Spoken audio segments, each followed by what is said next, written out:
क्या वाकई डॉल्फिन दुनिया के सबसे इंटेलिजेंट जानवरों में से है? डॉल्फिन के दिमाग का साइज इनकी बॉडी के हिसाब से बहुत बड़ा होता है। कुछ रिसर्चर्स कहते हैं कि इनकी मेंटल एबिलिटी 5 से 7 साल के बच्चे के बराबर होती है। बहुत से लोगों का ख्याल है कि डॉल्फिन फिश है, लेकिन डॉल्फिन एक मैमल है जो कि लंग्स से सांस लेता है, न कि फिश की तरह गिल्स से। डॉल्फिन को इसकी बॉडी शेप और हैबिट यानी आदतों की वजह से फिश समझा जाता है। डॉल्फिन फिश नाम की एक अलग मछली है जिसे माही माही बोलते हैं, जो लोगों को उलझन में डाल देती है। ओरका जो असल में सबसे बड़ी डॉल्फिन है। ओरका डॉल्फिन 3 से 10 टन तक वजन रख सकती है। अगर आप एक नॉर्मल डॉल्फिन को ट्रक पर रखो तो हल्का ट्रक भी चलेगा, लेकिन ओरका डॉल्फिन को रखोगे तो पूरा डंपर ट्रक चाहिए होगा। डॉल्फिन की खुराक में मछली, छोटे झींगे और बहुत से रेयर केसेस में छोटे ऑक्टोपस और समुद्री परिंदे होते हैं। डॉल्फिन के शिकार करने का स्टाइल बहुत ही इंटरेस्टिंग होता है। वो ग्रुप बनाकर हाइडिंग करती है, यानी मछलियों को घेर कर एक जगह पर ले जाती है और फिर एक एक करके पकड़ती है। अब आप सोच रहे होंगे कि आपने ट्रेनर को सोशल मीडिया पर देखा है कि डॉल्फिन को बर्फ खिलाई जाती है। असल में ऐसा है कि बर्फ डॉल्फिन की मेन खुराक नहीं है। एक्वेरियम में कभी कभी डॉल्फिन को आइस क्यूब खेलने या थोड़ा टेस्ट करने के लिए दिए जाते हैं, लेकिन वो खेल का हिस्सा होता है, खुराक नहीं। क्या डॉल्फिन इंसान को मार सकती है? इन दिनों सोशल मीडिया पर डॉल्फिन के जरिए जेसिका की मौत की वायरल होने वाली खबर ने सबको हैरत में डाल रखा है। क्या वाकई ही ऐसा है कि डॉल्फिन ने जेसिका, जिसे इसका ट्रेनर बताया जा रहा है, इसे मार दिया? ऐसा बिल्कुल नहीं है। ये खबर बिल्कुल झूठ है और वायरल होने वाली तस्वीर और वीडियोस AI जनरेटेड है।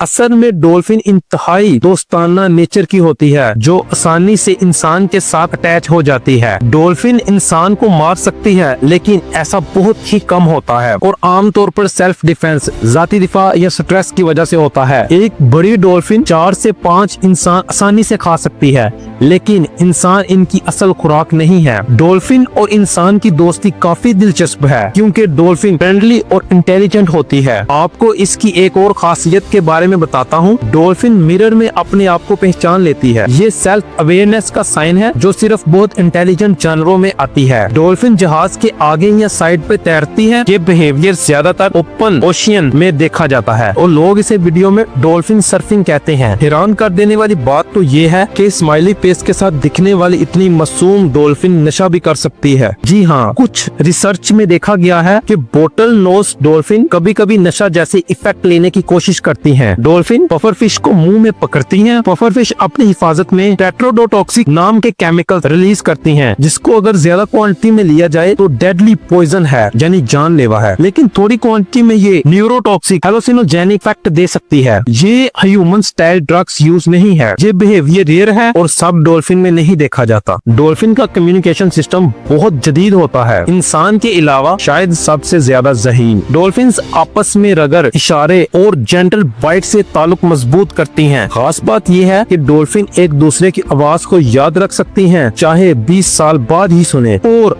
कुछ लोग समझते हैं कि डॉल्फिन पागल है। डॉल्फिन का चेहरा कुदरती स्माइल जैसा होता है, जो लोगों को शरारती या पागल महसूस करवाता है। डॉल्फिन बहुत खेलती हैं, कभी कभी पानी से बाहर जंप या घूमकर ऐसी मूव्स करती हैं जो इंसान को पागल लगती हैं। डॉल्फिन इंसानों के साथ रेस करती हैं, ये इंसानों के साथ खेलती हैं, जो कि अनयूजुअल, गैर अमूमन लगता है। और डॉल्फिन स्पीड बोट के साथ तैरती हैं, ये देखने के लिए कि कौन तेज तैरता है। डॉल्फिन शिकार को हवा में उछाल कर फिर कैच करती हैं, जैसे बॉल गेम हो। डॉल्फिन का सोना थोड़ा यूनिक होता है, क्योंकि वो पूरा सो ही नहीं सकती जैसे इंसान। सांस लेने की वजह से डॉल्फिन को हमेशा थोड़ी देर बाद सरफेस पर आकर हवा लेनी होती है, इसलिए वो अपना सिर्फ एक वक्त में आधा दिमाग सुलाती है। इसको यूनिहेमिस्फेरिक स्लो वेव स्लीप कहते हैं, यानी कि एक दिमाग का हिस्सा सोता है और दूसरा जागता है, ताकि वो तैरती रहे, सांस ले और शिकार या शिकारी का ध्यान रखें। डॉल्फिन फिश तो नहीं है, लेकिन ये भी जमीन पर ज्यादा देर जिंदा नहीं रह सकती, क्योंकि पानी में इनका वजन बायोन्सी की वजह से हल्का होता है, लेकिन जमीन पर पूरा वजन इनके ऑर्गन्स और हड्डियों पर गिरता है, जो कि इनके लिए खतरनाक होता है। डॉल्फिन की स्किन को हमेशा नमी चाहिए, जमीन पर वो जल्दी खुश्क होकर मुतासर हो सकती है। पानी के बाहर रहना डॉल्फिन के लिए बहुत स्ट्रेसफुल होता है। सांस ले सकती है, लेकिन कंफर्ट जोन से बाहर होती है। कुछ डॉल्फिन समुद्र समुद्र के अलावा भी रहती हैं, लेकिन वो फ्रेश वाटर रिवर में होती हैं, समुद्र से दूर। डॉल्फिन की दो मेन इकसाम होती हैं, रिवर डॉल्फिन्स, मरीन डॉल्फिन्स जो समुद्र और सीज में रहती हैं, रिवर डॉल्फिन्स जो नदियों में रहती हैं जैसे